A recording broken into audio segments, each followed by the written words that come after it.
Sophie took off after her. Yank met Lola's amused gaze, and desire flared between them. A strong yearning flickered in her deep-set eyes, an echo of the spark he'd spent the past 2 years working hard to suppress. Though they'd once had a hot affair going between them, the girl's arrival had put everything on hold. Now, knowing he was a father for life scared the pants off him. No way would he add a wife as well. "Micki's something else," he said, and gestured to the doorway his nieces had stormed through. "All 3 girls are something else. They need guidance." What she meant was a woman's guidance. But Yank had no problem deliberately misinterpreting her words if it helped him put distance between them.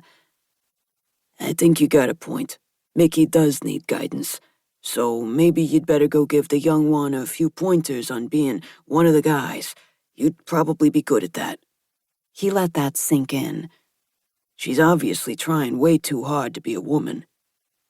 She scowled at him and stormed out of the room, probably ticked off that he'd insulted her femininity.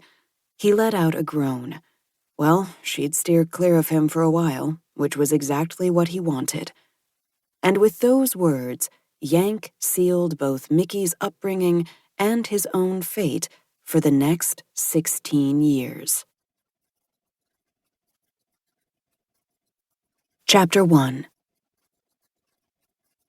Publicist Micki Jordan strode into the locker room of the New York Renegades, the sport world's best prospects to win the World Series, and looked for her client. In her hand, she held a copy of today's New York Post, which she'd folded open to the headline, "Nails, Nails, Nails. Will John Roper's manicure interfere with his willingness to catch fly balls?" Most days, she loved her job as the publicist for the Hot Zone, an offshoot of her uncle's sports agency that she co-partnered with her sisters. And then there were days like these, when she wondered why she always ended up handling the more high-maintenance players instead of turning them over to one of her sisters, even if this high-maintenance player had ended up being her best guy friend.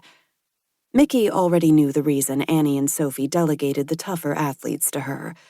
"You're like one of the guys, Micki, and they respect you for it." She shook her head in frustration that had been building for a while, but she'd have to worry about her own image later. Right now, she was worried about her clients. "Hey, Micki," one of the players called as she passed the first row of half-naked men and their open lockers. She waved and kept walking, keeping her gaze straight ahead. When people asked how Micki could be so at ease around a men's locker room, she always countered with how could she not be comfortable, since it was the atmosphere in which she'd grown up. Micki had been 8, Annabelle 12, and Sophie 10 when their parents had passed away. From then on, their uncle had provided them with the only stability they'd known. As the oldest, Annabelle had taken over as the mother figure and mediator whenever Micki and Sophie bickered, which had been often. In an effort to keep their small family together, Annabelle had kept them both in line and attended to everyone's needs, often at the expense of her own. As a result, Annie had been close with both of her siblings, but Micki and Sophie's relationship had always been more distant.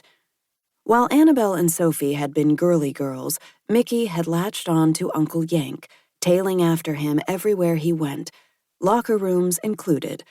Growing up with her sisters, Micki had been the odd girl out, a pattern that had continued in school, where she found herself trying to keep up with the boys, playing sports and challenging them with her knowledge of all games. In fact, her comfort level never faltered with the opposite sex, as long as dating wasn't involved. Then, Micki became out of her element all over again. "Hi, Mick," Juan Sierra said, flicking her playfully with a towel and reminding her of her mission to find her client. "Where's Roper?" she asked him. "Holding court at his locker." Ricky Carter, the backup center fielder, jerked a thumb toward the back of the room, answering a question she hadn't directed his way. Micki and Carter had never been formally introduced, but she'd heard plenty about his cocky personality. She'd also caught wind of his certainty that he'd replace Damian Fuller by the end of the season. Micki held back a snort.